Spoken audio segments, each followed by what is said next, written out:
Assalamualaikum warahmatullahi wabarakatuh. Alhamdulillahi ala kulli hali wa fi kulli hal. Asyhadu an la ilaha illallah wahdahu la syarikalah wa asyhadu anna Muhammadan abduhu wa rasuluh sallallahu alaihi wasallam la nabiyya ba'dah. Allahumma salli wa sallim wa barik ala sayyidina Muhammadin al-fatihi lima uqlik wal khatimi lima sabaqan nasir wa ala alihi haqqa qadrihi wa miqdarihi azim. Amma ba'du, yang memuliakan Bapak dan Ibu para tamu Allah, para hamba yang dipilih oleh Allah malam hari ini menjadi tamunya. InsyaAllah yang hadir pada malam hari ini adalah orang-orang yang mulia dalam pandangan Allah Subhanahu wa taala. Apa buktinya? Bapak Ibulah yang dipilih. Pantaslah kita bersyukur kepada Allah. Apa itu nak bersyukur? Syukran, berterima kasih kepada Allah. Kenapa kita harus berterima kasih kepada Allah? Tanpa izin Allah, tanpa keinginan Allah, kita tidak ada artinya. Kita tak akan hadir di dalam masjid yang mulia ini. Maka bersyukur, berterima kasih, ya Allah, terima kasih ya Allah. Kami yang hina ini, kami yang bergelimang dosa ini, Engkau muliakan malam hari ini. Engkau pilih kami menjadi tamu-Mu ya Allah. Terima kasih ya Allah. Tetapkan kemuliaan itu untuk kami ya Allah. Tetapkan ampunan itu untuk kami ya Allah. Sebagaimana ketetapan kekuasaan Engkau yang tak pernah hancur selama-lamanya ya Allah. Engkau abadi ya Allah. Abadikan kepada kami ampunan-Mu dan cinta Engkau ya Allah. Ini doa kita kepada Allah. Inilah rasa syukur kepada Allah Subhanahu wa taala. Kemudian rasa syukur itu tidaklah sempurna, tidaklah akan sampai kepada Allah tanpa pintu Rasulullah sallallahu alaihi wasallam. Ketuklah pintu Rasulullah. Bagaimana cara mengetuk pintunya? Perbanyaklah selawat kepada Rasulullah sallallahu alaihi wasallam. Kita mengucapkan selawat. Jadi selawat itulah yang mengantarkan kita kepada Rasul, dan Rasul itulah mengantarkan kita kepada Allah Subhanahu wa taala. Orang-orang yang mencintai Allah, mereka disibukkan hanya untuk mencari ridha Allah. Orang-orang yang mencintai Rasul, mereka disibukkan hanya untuk berselawat lisannya kepada Rasulullah sallallahu alaihi wasallam. Allahumma shalli wa sallim wa barik alaihi. Allahumma shalli wa sallim wa barik alaihi. Allahumma shalli wa sallim wa barik alaihi. Bapak dan Ibu sidang jemaah rahimakumullah, berbagai macam cara Allah memberikan kemudahan kepada kita. Ramadan didatangkan tujuannya memudahkan kita untuk mendapatkan ampunan Allah. Tetapi apabila Ramadan habis, bagaimana lagi nasib kita untuk mendapatkan ampunan dan cinta Allah? Makalah dari itu Bapak Ibu, setiap diri, mari mulai hari ini, mulai detik ini, mari kita bersama-sama memahami dalam pribadi kita masing-masing tujuan hidup hanya untuk mencapai cinta Allah dan cinta Rasulullah sallallahu alaihi wasallam. Selama ini telah kita coba mengejar cinta pasangan kita, mengejar cinta suami ataupun istri kita, mengejar cinta anak kita, mengejar harta benda, cinta pada pangkat dan jabatan. Semua itu melelahkan, semua itu tiada arti, semua itu mengecewakan. Telah kita rasakan semuanya. Tiadalah hampa cinta sesama makhluk, tak akan memberi manfaat sedikit pun kepada kita, malah membawa kita resah dan gelisah. Kita boleh mencintai selain daripada Allah dan Rasulnya, tapi utamakan terlebih dahulu Allah dan Rasul. Setelah itu terserah kita, bolehlah kita mencintai selainnya, tapi utamakan Allah dan Rasulullah sallallahu alaihi wasallam. Kenapa Bapak Ibu? Kalaulah kita mencintai Allah dan Rasul, barulah ampunan Allah akan kita raih. Bapak Ibu yang hadir pada malam hari ini, apakah ialah cinta ke Allah Rasul dulu? Olah. Rasad? Belum? Bagaimana cara mencintai Allah dan Rasul? Karena Allah berfirman dalam surat Ali Imran ayat 31, apa kata Allah? Qul in kuntum tuhibbunallah. Katakanlah, apabila kamu ingin mendapatkan cinta Allah. Bapak Ibu yang hadir pada malam kali ini ingin dapat cinta Allah tak? Yo. Puasa lah kita laksanakan, dunia dapat ni. ikut jalan tercepat lele daripada puasa, lebih cepat daripada puasa, lebih cepat daripada zikir, lebih cepat dari segala apapun. Ini kata Allah, qul in kuntum tuhibbunallah, barang siapa yang ingin mendapatkan cinta Allah, ridhonya Allah. Apa kata Allah? Nabi menyelipkan kata-kata itu, fattabi'uni, maka ikutilah aku, kata Nabi. Berarti untuk mendapatkan cinta Allah, ikuti Nabi Muhammad sallallahu alaihi wasallam. Kenapa? Karena Nabi Muhammad itulah satu-satunya makhluk yang dicintai oleh Allah, yang bergelar Habibullah, kekasih Allah. Berarti ikuti Nabi. Kalau kita ikuti Nabi, yuhibbukumullah, maka kalian akan meraih cinta Allah. Kemudian apa yang kita raih, Bapak dan Ibu? Waghfir dzunubikum, maka Allah akan mengampunimu. Kenapa Allah mengampuni dosa kita? Karena cinta Allah kepada kita.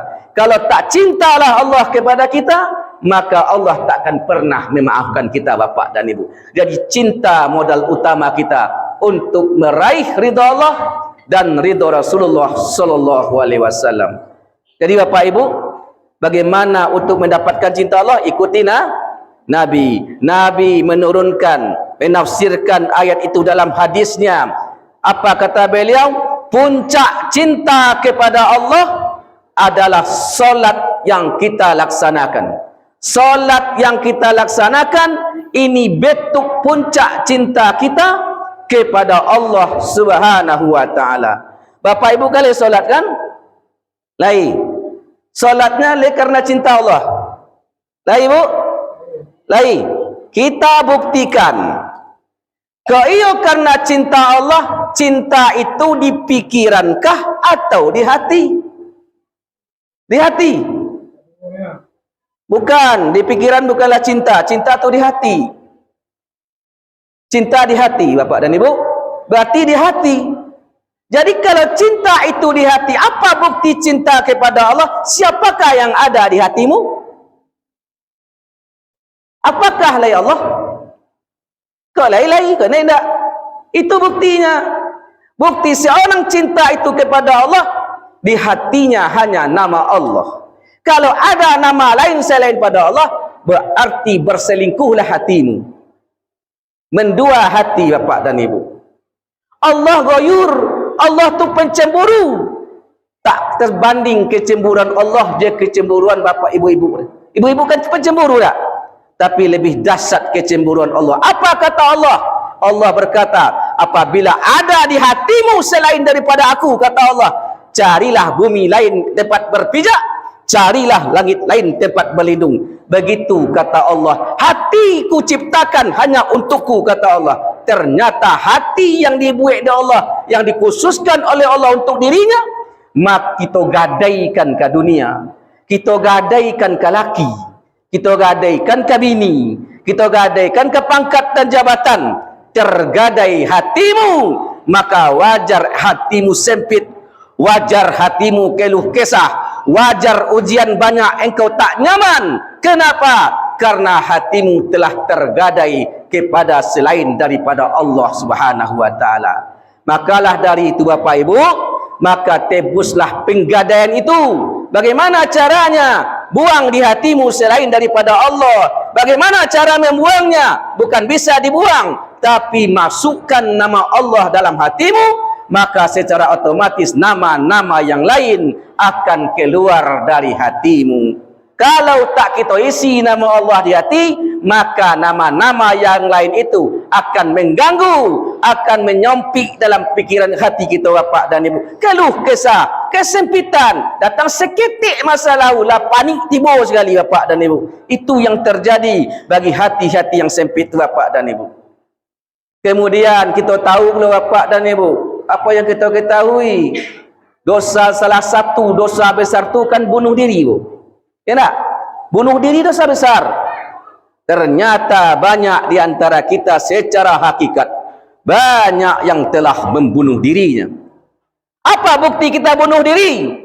Buktinya kalbumu telah mati. Apa bukti itu kalbu mati? kalbumu kamu tidak menyebut nama Allah, berarti mati, kamu telah membunuh dirimu secara hakikat, maka terputus hubunganmu dengan Allah Subhanahu wa taala. Berapa banyaknya bangkai berjalan, kata Rasulullah sallallahu alaihi wasallam. Perbedaan antara orang kalbunya yang berzikir menyebut nama Allah dengan orang yang tak menyebut nama Allah ibarat antara orang mati dan orang hidup.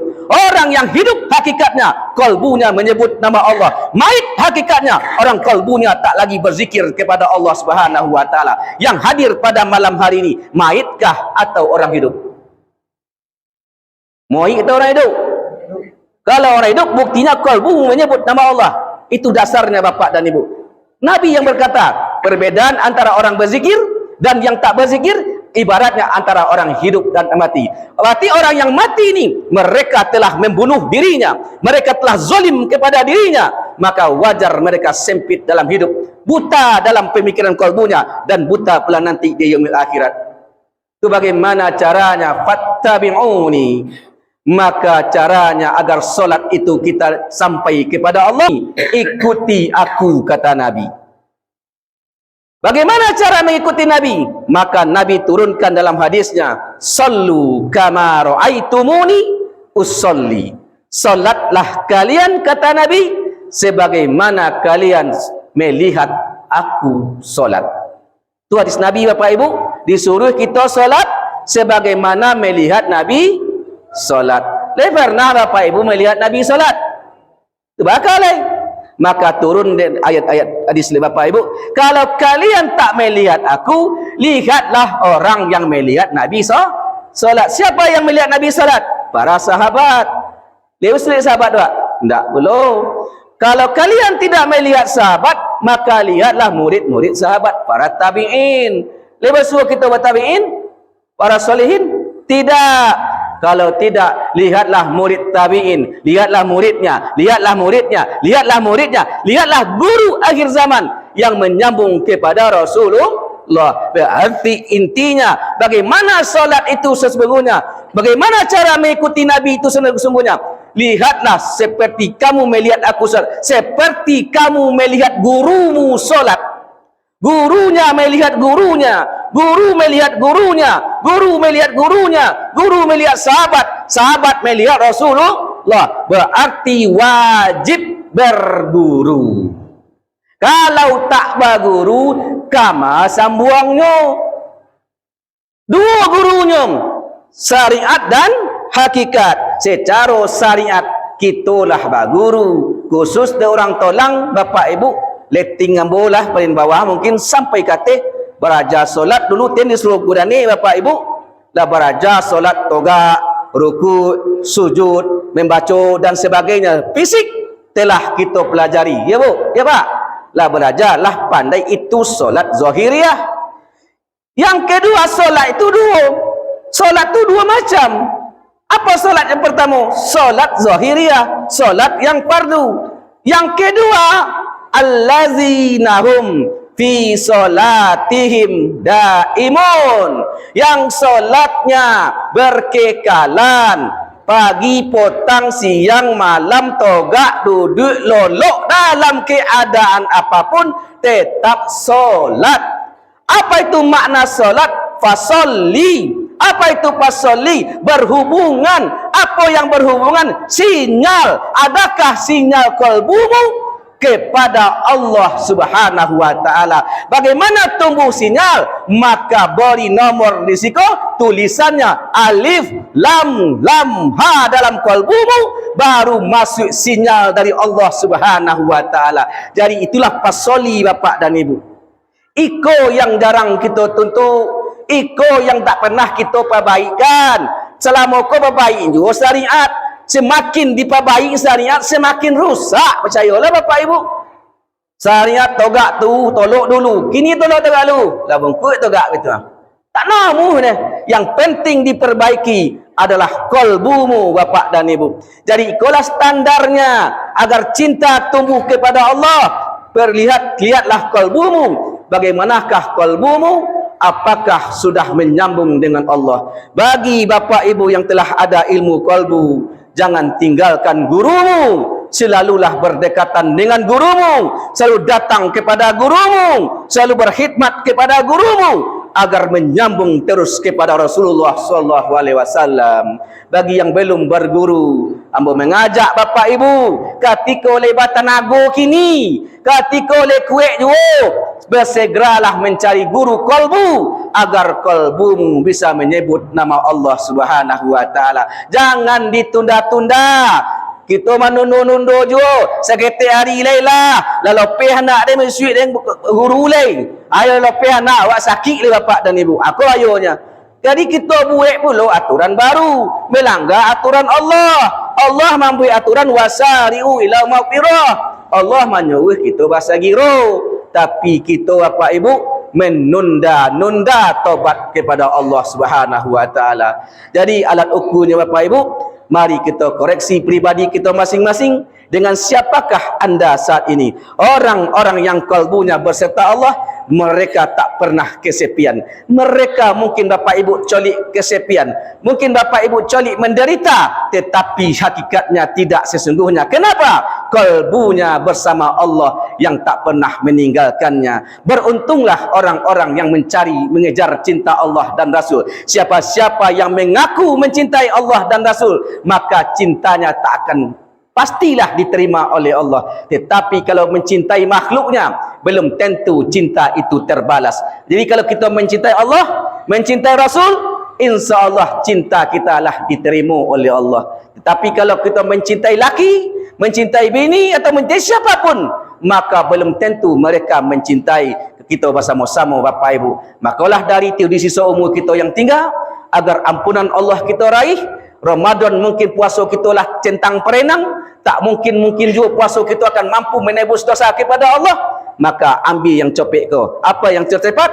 Ambillah rasa cinta kepada Allah. Kejar cinta Allah dan Rasulnya. Walaupun ibadahmu tak seberapa, tapi karena cinta Allah, ibadahmu walaupun sedikit akan diberikan juga maghfirah oleh Allah Subhanahu wa taala. Tapi ibadah kita banyak, tapi Allah tak menyukainya. Boleh jadi ibadah yang banyak tu tak ada artinya bapak dan ibu. Jadi modal utama kita bisa ni yang kita banggakan adalah modal cinta kepada Allah dan Rasulnya bapak dan ibu. Kenapa ada satu riwayat berkata bapak ibu, sahabat bertanya kepada Rasulullah, wahai ya Rasulullah, kapan kiamat itu datang?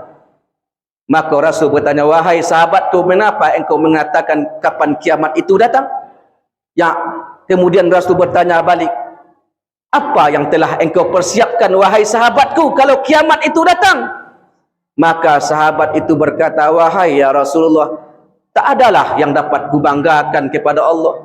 Ibadah solatku tak khusyuk, puasaku tak diterima, zakat pun ria, segala macam ibadahku tak adalah yang bermanfaat, ditolak oleh Allah Subhanahu wa taala. Itu tak mampu bekal itu kuhadapkan kepada Allah. Malu aku menghadapkan kepada Allah, kata sahabat. Terus apa modalmu? Modalku hanya cinta kepada Allah dan cinta kepada Rasul. Kalaulah sang pencinta tak akan meninggalkan yang dicinta. Kalaulah sang pencinta pasti menerima kesalahan yang dicintainya bapak dan ibu-ibu. Maka dari itu kita kejar cinta Allah sebelum nyawa berpulang ke rahmatullah Allah Subhanahu wa taala. Lain nama ibu? Lain nama bapak ibu mengejar cinta Allah? Lain. Syaratnya kalbumu harus ada namanya. Itu syarat pertamanya. Syarat pertamanya, kalbu harus ada nama Allah. Harus bertalkin ada nama Allah. Disiko syarat mutlak yang tak dapat ditawar-tawar agar cinta Allah tu menyangkut kawak. Kenapa? Tak boleh ada selain daripada Allah di hati ini bapak dan ibu. Faham? Maka mulai sudah ke bapak ibu berfikirlah setiap hari, setiap ambo ceramah, arah ceramah ke kiun najonya. Tetapi bapak ibu banyak juga nak berzikir le. Apa yang bapak ibu takutkan? Masalah zikir kalbu, suluk. Takkah suluk dia bapak ibu dong, ha. Yang penting ilmu kalbu ada, suluk tu tak menjadi persoalan. Suluk tu orang suruh bawah tu bapak ibu salah satu jalan untuk mendekatkan diri ke Allah, bukan satu-satunya jalan. Jadi setiap orang berzikir tu tak mesti suluk. Berzikir yang perlu. Suluk tu nomor 100 dia bapak dan ibu. Jadi jangan cemas, jangan itu pemikiran bapak ibu. Yang penting kalbumu ada nama Allah terlebih dahulu. Kalau kasulu itu tersurah je Bapak Ibu nantinya. Jadi Bapak Ibu, itulah mungkin yang bisa Ambo sampaikan pada waktu yang pendek ini. Lebih kurang 6 malam le Ramadan Bapak Ibu, kita kabar pisah pula le. Maka dari itu bersiapkan, dapatkan cinta Allah yang 6 malam kuah. Habiskan malammu bersahur-sahur ja Allah, menangisi nasibmu kepada Allah Subhanahu wa taala, mengaku salahlah kepada Allah Subhanahu wa taala. Orang yang mengaku insya-Allah diterima oleh Allah. Tetapi orang yang tak mengaku maka ditolak oleh Allah. Leno mu mengaku salah, dimaafkan dia Allah. Kalau ke manusia payah kita mengaku. Lah mengaku salah awak dak je dimohnya ni. Tetapi Allah sangat luar biasa Rahman Rahimnya. Kalau kita namuh mengaku, kesalahan yang banyak pun akan diampuni oleh Allah. Bapak Ibu, amalan yang Bo sampaikan dulu tadi Baman. Lain tak? Lupa pula. Amalan sebelum berbuka. Lain Baman. Baraso. Tak terkona aja pembukuan ketika itu. Tak terkona lagi kalau ia ketika itu kita lah mengaku, ya Allah puasamu nak pantas engkau terima. Puasamu rusak ya Allah. Kami itu kan syahadat, istighfar dan selawat kepada Nabi. Mengaku puasa wak salah, mengaku puasa wak rusak le Baman. Tak bagalu nama aman ni. Ayolah, baca wabuk dia buku je cucu. Lai Baman yang beramal alhamdulillah, mudah-mudahan akan diberi sir oleh Allah, diberi cahaya oleh kalbunya, akan diberikan tambah ilmu dalam kalbunya kalau Bapak Ibu mau mengamalkannya. Demikian Bapak Ibu. Terakhir amalan Bapak Ibu, ingin Bapak Ibu selalu bersama para malaikat, beribu-ribu malaikat. Kenapa? Aman pagi, aman sore. Aman, sudah main subuh cik, sudah main asar cik. Aman singkit aja ni. Pertama syahadat, yang kedua istighfar, yang ketiga a'udzubillahi samiul alim minasyaitonir rajim 3 kali. A'udzubillahi samiul alim minasyaitonir rajim 3 kali kan? Udah itu baca. Ana baca. Ayat yang kojok dibaca oleh dair. Wallahul ladzi la ilaha illahu alimul ghaibi wa shahadati warrahmanur rahim. Wallahul ladzi la ilaha illahu al-malikul quddusus salamul mu'minul muhaiminul azizul jabbarul mutakabbir. Subhanallahi amma yusrikun. Wallahul khaliqul bari'ul musawwirul lahul asmaul husna. Yusabbihu lahu ma fis samawati wal ardh wa wal azizul hakim. Satu nama Allah, 70.000 malaikat membawa. Kita itu nama Allah, huwa nama Allah. Allah nama Allah situ. Bagaimana banyak nama Allah situ. Dibaca ketika itu Bapak Ibu, para malaikat akan bersamai engkau dari pagi sampai malam, dari malam sampai pagi. Satu nama 70.000 malaikat. Aman itu pagi, aman itu sore Bapak Ibu. Tapi pangkalnya a'udzubillahi samil alim minasyaitonir rajim. Itu pangkal baca 3 kali. Nah, terakhir Bapak Ibu, sedekah untuk anak apa jaga lalun pesantren. Alah. Tambahlah sedikit sikit ni nampaknya. Jalan lihat ambil.